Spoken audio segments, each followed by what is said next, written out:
Hello, everybody, and welcome back to the Blue Abroad YouTube channel with another episode of The Rest. I'm your host, Aris Damatakos, and today we're not joined by Terry, we're not joined by Palm, we're joined by Nathan from the Carlton Rap. He's featured on the fan cams, featured in some other videos on this channel, so he's a familiar face. Nathan, mate, how you going? I'm all right, Ari. Thank you for having me on the show. Pleasure to be here with you. It's a pleasure, mate, and this might be a familiar 1-2 combo in the near future, so just be prepared for that. But let's get into this. We all know how it works by now. Let's just get into the main talking points. And because I know it's not the buy for every team, but it is the buy for the Carlton Football Club, so we thought it'd be the perfect opportunity to do a kind of half-season reflection or half-season review with just a couple of talking points about what we've seen so far this season. And Nathan, I haven't put this on the run sheet because I wanted to put you on the spot. What is the storyline of the season so far? Just in a sentence or a headline or something brief. Headline, apart from Carlton to win the 2022 Premiership, look. Yeah, that's back page. A bit hard to say, and I think it probably goes back to umpiring straight away. And something related to the umpiring standard being that umpiring standard hit a record low or something on those lines. That's where it's going to go. It's not been great. I mean, we'll talk about it briefly, Ed. We'll touch on the big non-decision, as it were, on Friday night a little bit later on. We'll touch on that. But just what do you think the problem is? If you were to say, is it the rules? Is it the umpires themselves? Has the game just gone to a point where it's too quick and the umpires can't react? What do you think is the crux of the issue? I think it just comes down to consistency. I mean, rules are rules, and the umpires stick to them, but there's no consistency with the rules they're sticking with. And, your most obvious one for decades is holding the ball, and even as simple as what constitutes a mark, because I reckon no one could tell you a really set answer for what constitutes a mark, because there really is none. That's a problem with umpiring. It's purely based on interpretation. And I think it's whenever umpires find that consistency with their calls is when we'll, be able to relax. But will we ever be able to relax? Probably not. I would highly doubt that. And like you said with the mark, if someone gives you a definition of it, I'm pretty sure someone could show them 5 examples of marks being paid which go completely against that definition. So, I mean, it is what it is. But we could talk about umpiring for ages. And just my 2 cents ever so briefly, I do think it's the issues go slightly upstairs and not to the umpires themselves. I think the rules are too just unnecessarily complicated at times and change every second week, and interpretations get changed every second week. So, like you said, just consistency. Have one rule, have one interpretation, and stick to it. I think would be the best point of call. Would you agree? Yeah, I do agree, and I don't think it will ever happen, but. No, I wouldn't. That's just the way it is now. That's the way it is. It's good fun because then every team has an excuse if they lose. So, it provides conversation. I mean, we wouldn't be talking about the umpires if they were doing a good job. That's true. But look, it's a problem in every sport across the world. So it's not just us. Yeah, I think we should. Like I said, we could speak about umpiring for ages, but let's just move on and let's get into that mini half-season review that I spoke about, and let's look through the awards. So we obviously know who's leading the Coleman medal because that's no surprise. And even pre-season, I'm pretty sure you could have predicted Charlie Curnow was going to lead the Coleman medal. But who do you think is leading the Brownlow medal halfway through?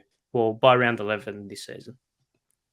Well, look, it's odd because, apart from the Carlton games where I watch intensely, I don't really pay attention to who's killing it in the other games. But look, I'm loving what Cripps is doing.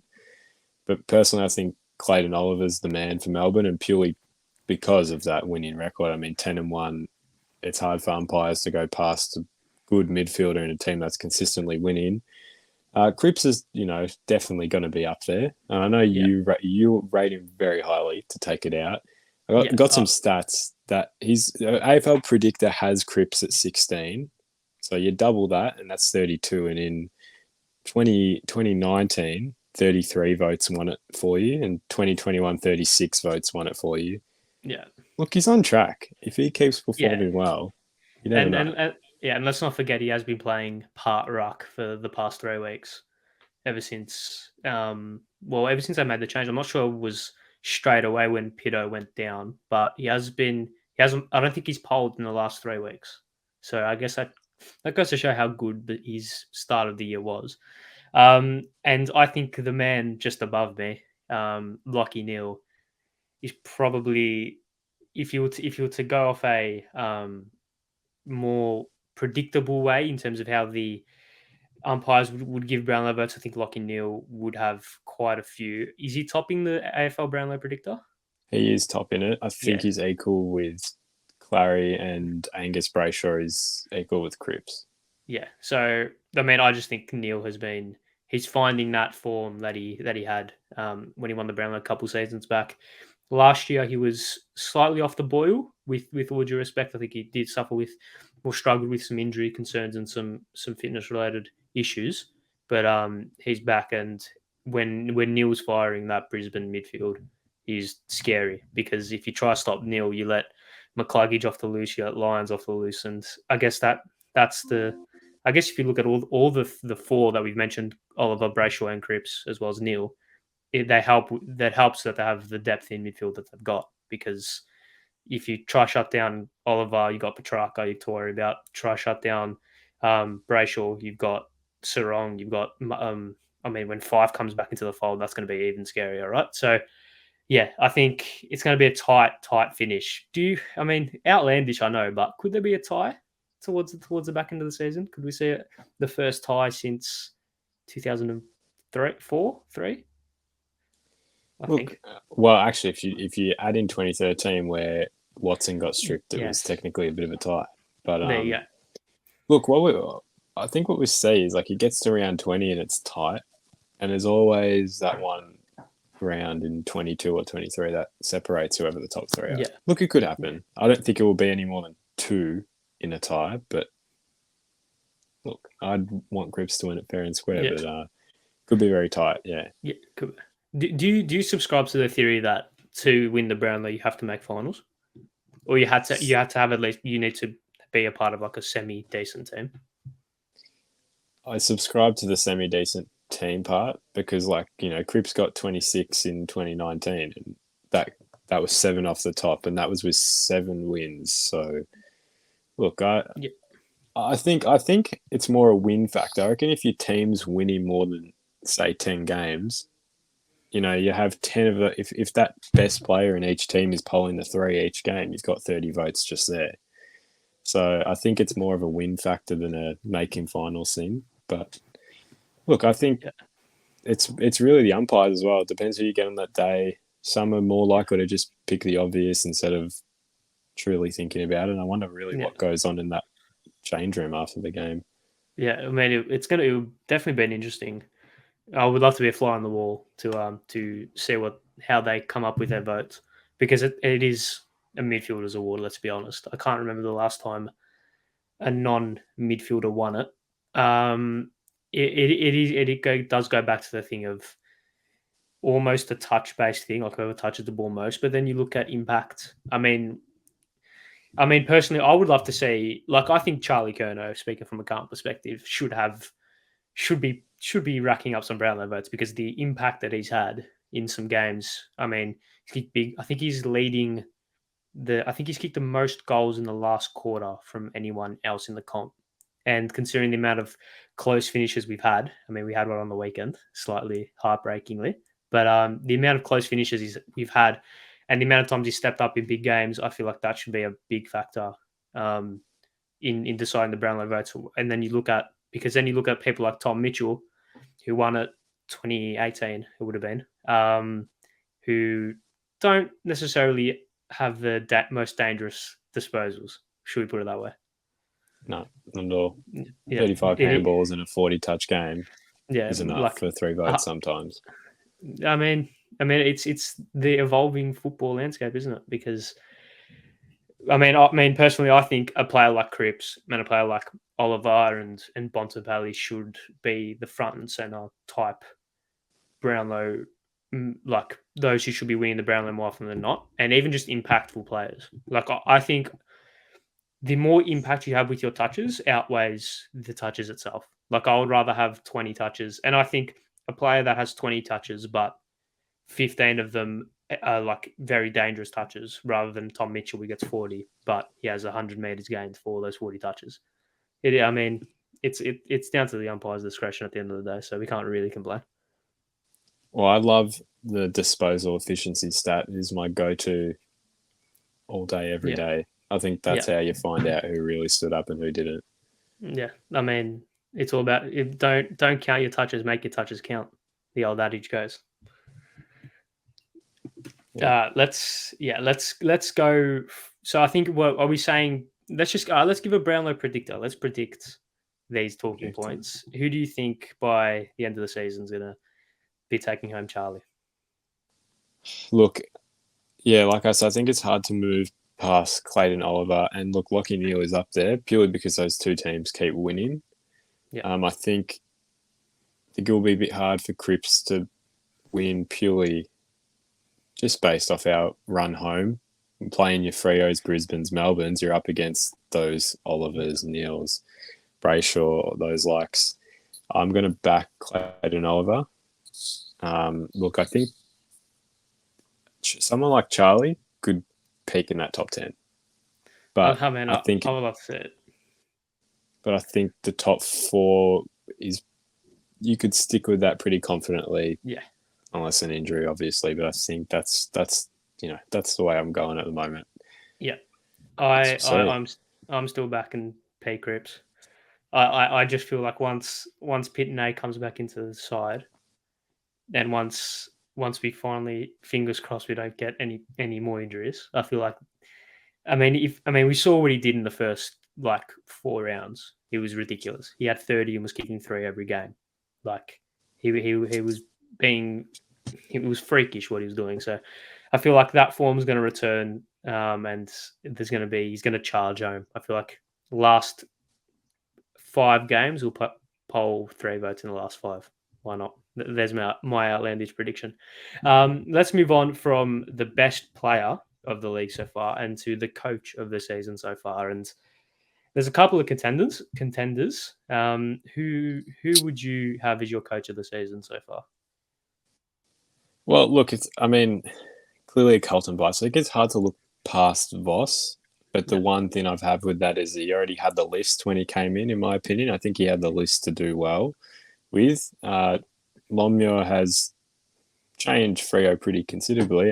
Yeah, They had the list as well, but they were also pretty poor. So those are two teams that have, come up the ranks since last year.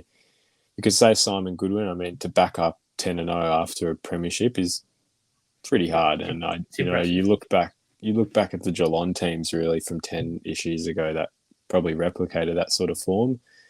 And then look, I would also put Brett Radden in the discussion a little bit.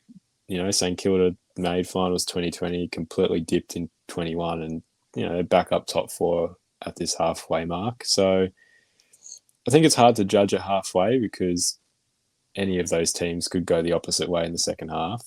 But yeah, 100%. That's where I sit. But I'd favour towards Voss. Yeah, I think no bias, of course.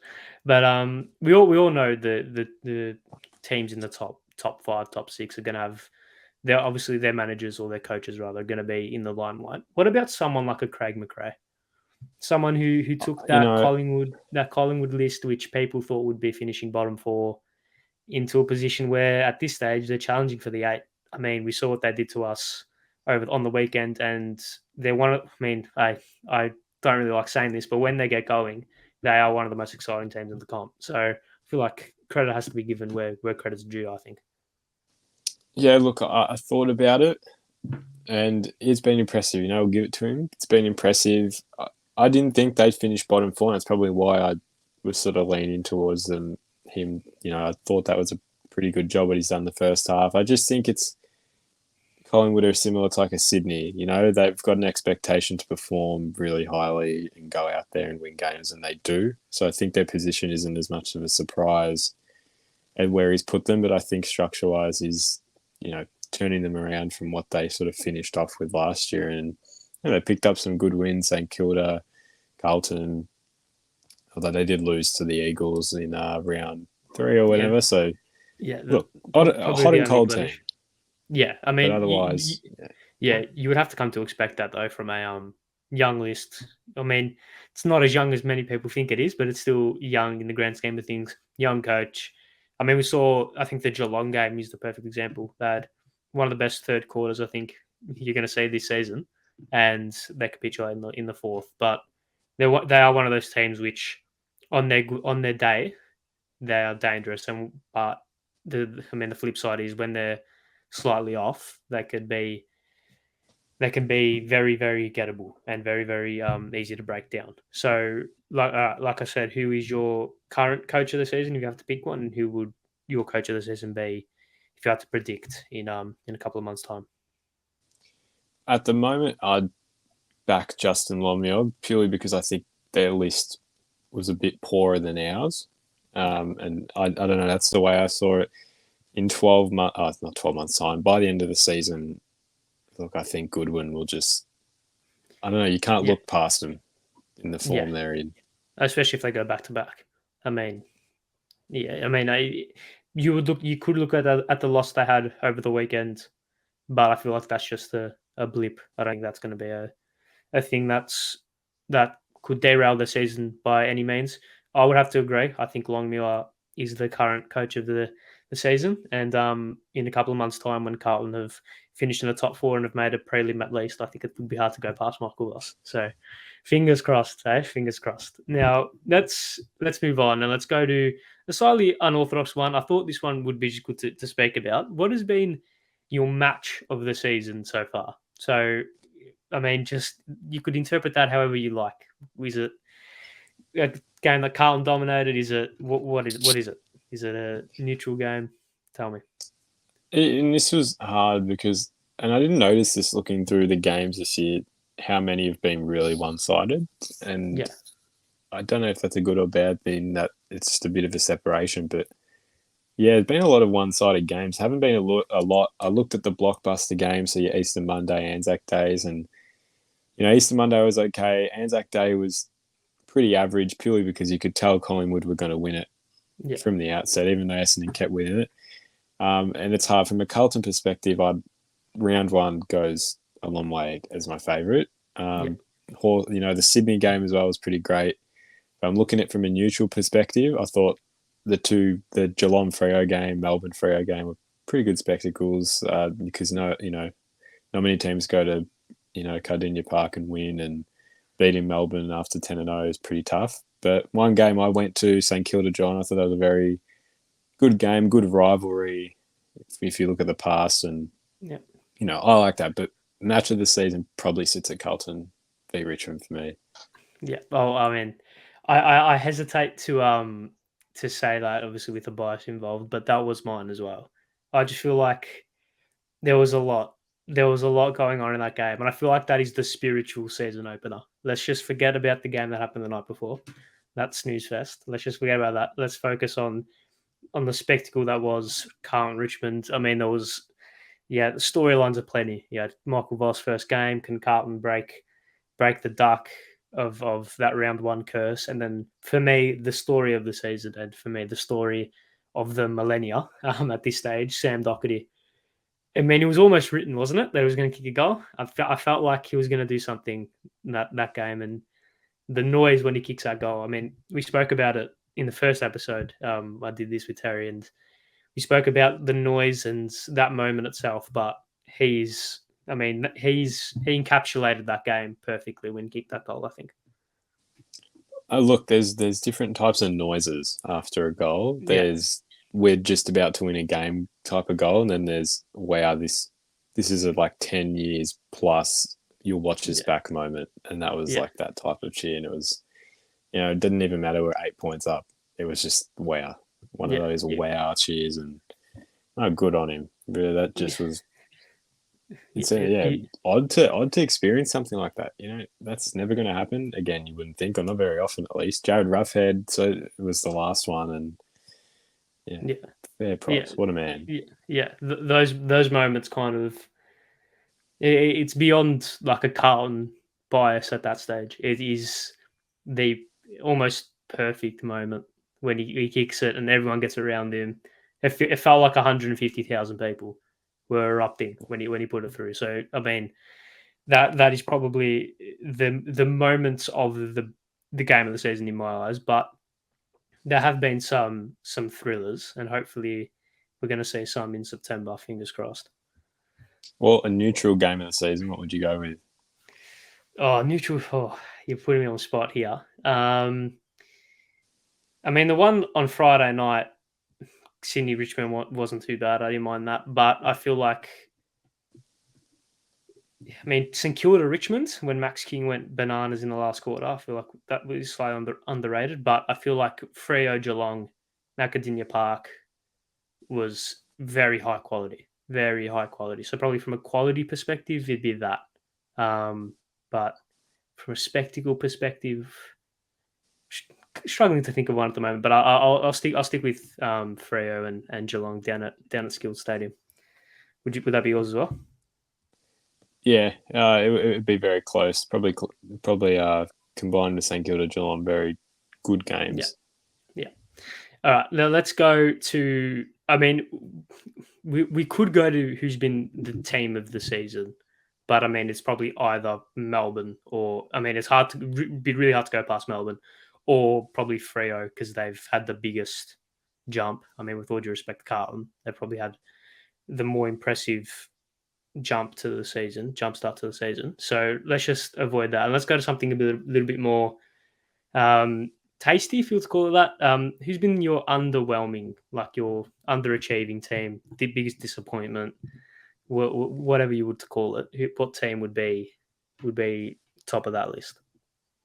Now, I think Port Adelaide's the obvious one to go with, but I don't think it's them purely because I think it was obvious they didn't take their opportunities. They lost their premiership window, you might say. And I thought they were going to be mentally drained going into this year, and they are. And it's obvious in the way they play. That intensity has dropped quite a lot. But for me, I say this to a lot of people, it's just GWS to me. I think they seriously have a premiership team in a way, not 100%, but like some of the names, Hopper, Cornelio, Green, Whitfield, Taranto, Ward, Kelly, Himmelberg, Phil Davis, like that's a really healthy team, Yeah. And yeah, I think they've definitely underwhelmed a lot of people, and I think they're 3-8 now, and yeah, for me, I think they've really gone backwards from where they were in 2019, and I think it was really one of those grand finals similar to Port in 2007. It just really hurt them a lot, and Port didn't really start to work their way back up until 2013-14. Yeah. I mean, speaking of, like you spoke, I think Kane Corn spoke about it. That grand final set the club back 15 years, something along those lines. He said, and I feel like you can see that with the Giants. The Giants is my underwhelming team so far this season as well. I just feel like like almost player for player, they're top 5 in the comp in terms of some of the players they've had. You've got like Toby and Tom Green, Josh Kelly, Cornelio. I mean, you've just listed them, Hopper, and then you've got like Lockie Ash as well. Some of these young kids who, in any other team, would be thriving. I just feel like there's a mental hurdle that the Giants just can't seem to jump over. Maybe it's been slightly retracted with Leon Cameron leaving. Could that rejuvenate the season? I mean, we saw that they had a fantastic start to the game against the Lions. Couldn't quite see it out, but I feel like there is something just not there at the Giants. I feel like there's something missing, whether it's something that we can see if it's on the field or if it's behind closed doors. There's just something doesn't seem right with all the guns that they've got. There's nothing. It just hasn't seemed to tick. Well, look, I think it's culture, and I go back the Amazon documentary that was 2020, and I get dropping your captain's a big statement, but really, I'm sure that reflected pretty negatively across the whole playing group. I don't think that would have gone down well for a lot of players. They go and play in front of no more than 10K at home each week, so I just don't think it's a club, and it's a bit sad, because of course, players want to make a list, play in front of a big crowd each week, and I don't really think there's much for them to play for. And if they win a premiership, it doesn't mean a whole lot to a whole lot of people in a Yeah. sense. So I just think it comes down to culture, and unfortunately, they got put into a location that is a rugby and soccer destination. So unfortunate for them. But Yeah. yeah, I mean, it'll be interesting how they recover from even just this year, because it's really, I think they've peaked at the lowest level.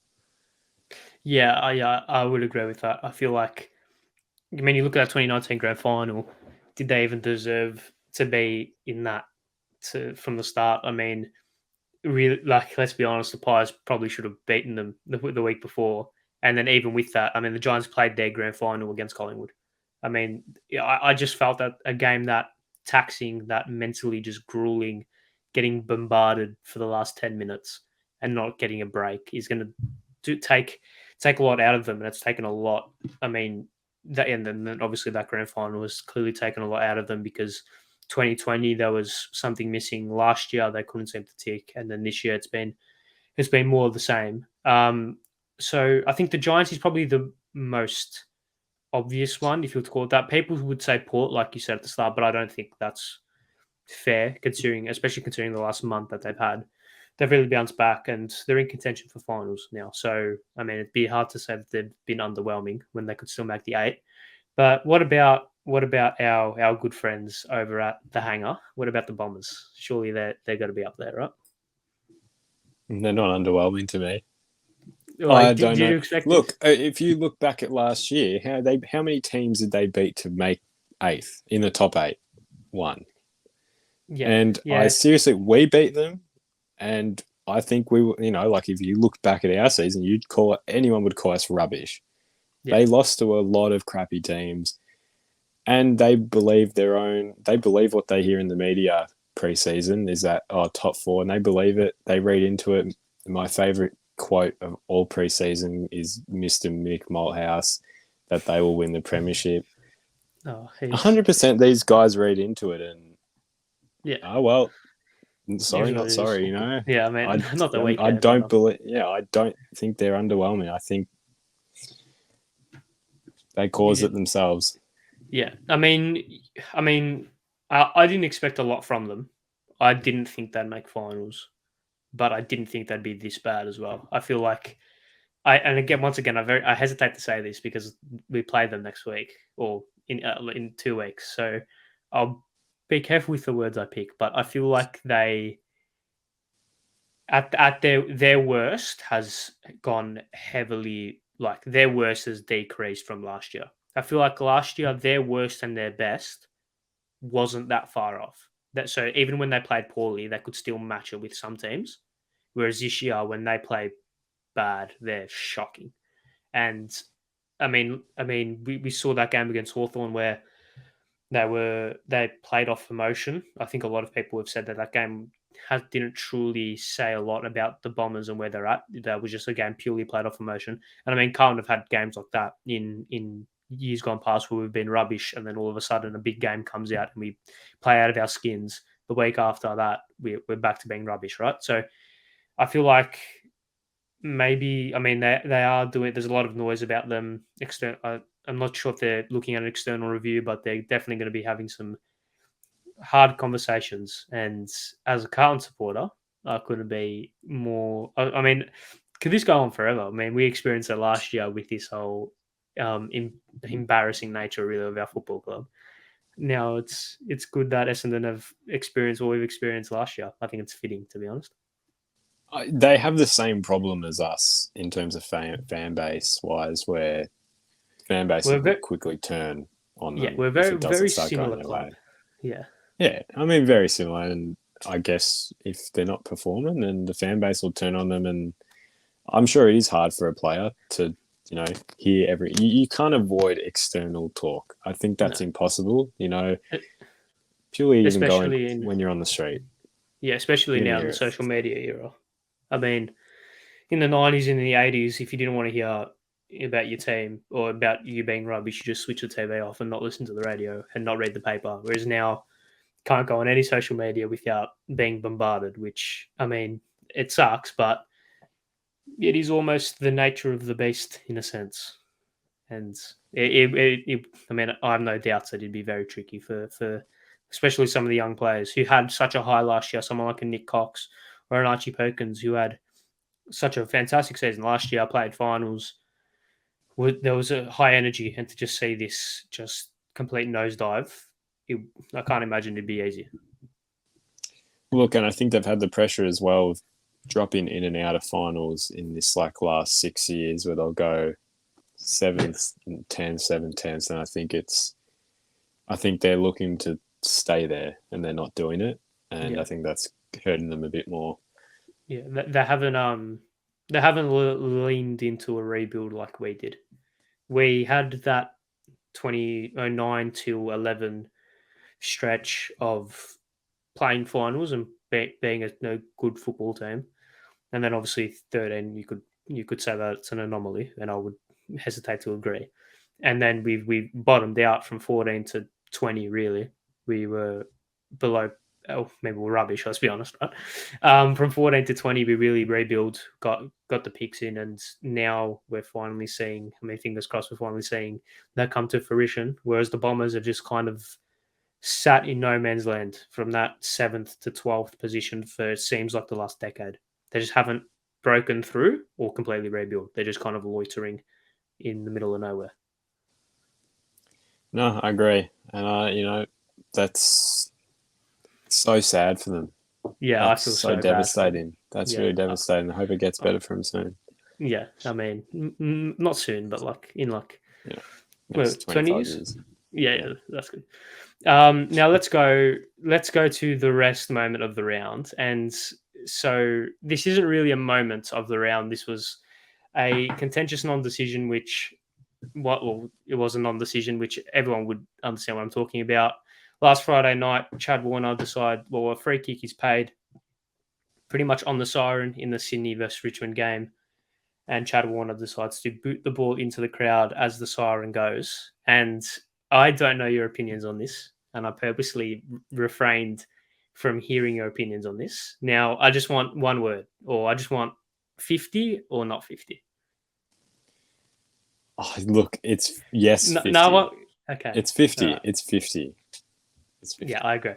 I agree. I think it's 50. Now, why? Why would you say it's 50? Now, I say it's 50 because the rules state it's 50, but purely I don't agree with it. If it was called 50, I wouldn't have agreed with it purely because siren goes, Chad Warner does not have view of the umpire. And look, fair of him to assume the siren goes, you think the game's over. Yeah. I think it was like fair enough considering the siren had gone. You won a 6-point game, emotion of the game. I think it was fair enough what he did. But look, if the 50 should have been paid when you go to the rule book. Yeah, I agree. I mean, I was watching it and I almost turned away when it was like, because they were what, on the wing, right? So it's like, I mean, unless a free kick and a 50 meters, I doubt Sydney are going to be able to get it, or Richmond are going to be able to get anything from this game. And when he kicked the ball away, I kind of didn't really think anything of it because I didn't realize the free kick had been paid. And I don't think anyone realized the free kick had been paid because it was very innocuous. I mean, it was a holding free kick on Prestia. So, I mean, watching it back a couple of times, I'm still struggling to identify which hold it was. But yeah, I just saw us. I mean, there's that shot of Dustin Martin running to the umpire, and I mean, I've seen this argument on Twitter, and I don't necessarily disagree with it. If you want to go by the rule book, surely that should have been a free kick against Dustin Martin for remonstrating and dissent, right? Yeah, So, no, that's true. I mean, it is touch and go. What were your thoughts on the umpires using common sense to not give the 50? Because I've got some opinions on this. Look, it literally goes all the way back to the start of this episode, like consistency. Where's common sense been in 90% of matches this year? It's hard. Yeah, It's like yeah. I mean, I my thoughts are if you use common sense now, use common sense for every single decision. You can't Yeah, pick and correct. choose, but Yeah. you can't pick and choose where you use common sense. You either use it or you go by the book for every single rule and every single decision. So I just found it funny, and I just found it ironic that after all the talk about the dissent rule and about common sense being used like it's an emotional game and all this stuff around that rule, um, the irony of the umpires using common sense in this scenario rather than in countless scenarios before, I found pretty funny, to be honest. Look, and that's a good and bad thing about our game, that we get a bit of a laugh out of it in a bad or Yeah, good way. it is. It's So, unique. I mean, would if that was given 50, would you have been angry or would you have been slightly annoyed? Oh, look, if this was Carlton, yeah, I would have been absolutely throwing something to the TV. Yeah, Just but if because I uh, can, uh, go, no, like I just think if you're in the emotion of, like, in the motion of that game, I just couldn't see the point. Like, with the way the score was, it would have felt very, very tight. Like, very, yeah, what's it, like, just very theatrical. You know what I mean? yeah. And I mean, Richmond choked a 30-point lead as well. yeah, So they shouldn't have been in that position to start with. that's, yeah, But I feel but I like, yeah, wouldn't I have feel been like if happy.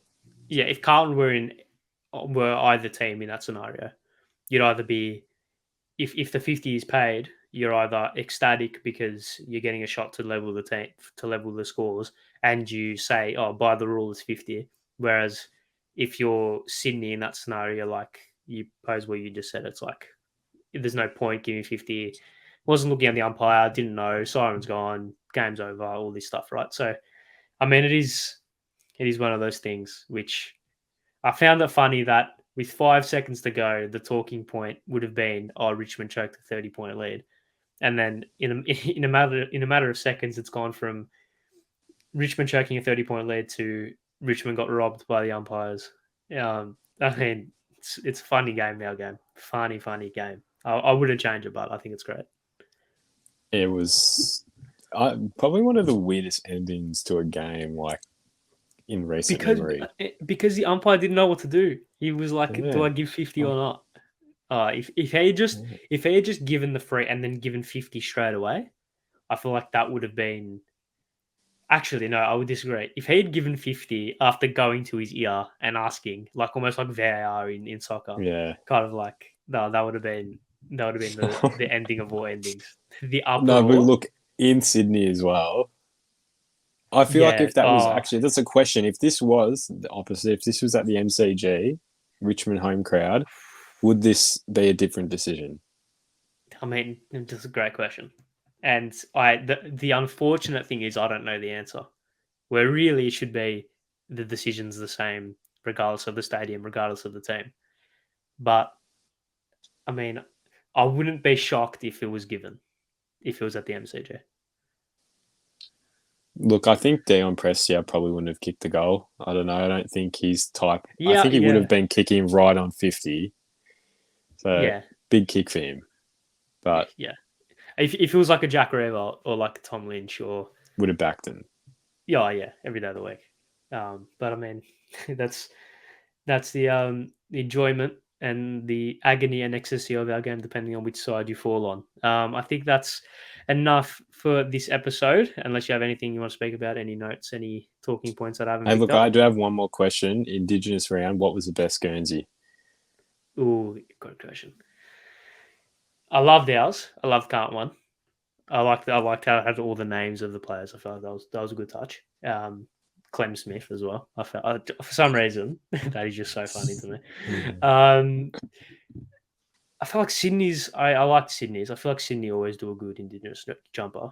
Um, yeah, I would go either Carlton, ours or Sydney's would probably be the two. What about you? I feel like you've probably got Yeah, thoughts on this. yeah, Carlton, or the one right above you, the Brisbane Bears Indigenous Yeah, throwback. I thought that was elite, and they do that yeah, with mostly Indigenous ones, Brisbane. But I like that. Good yeah, heritage, and I wish they brought yeah. back heritage round. That's a whole nother topic. Yeah, I mean, heritage round, rivalry round, all these rounds, mate. We need more showcase games. But no, yeah. I like the Indigenous run. I love the ad. That's what I'm saying. I feel like every team should get an Anzac Day jumper because if I was supporting literally any other team except for Carlton, I would buy the Collingwood and Essendon Anzac Day jumpers Yeah. every single year Yeah. because I I think they're agree. sick. I think They they're are. sick. Really. Anyway, thank you all very much for watching. Leave your thoughts in the comment section below. Tune in next week for another episode of The Rest and see you guys next time. Goodbye.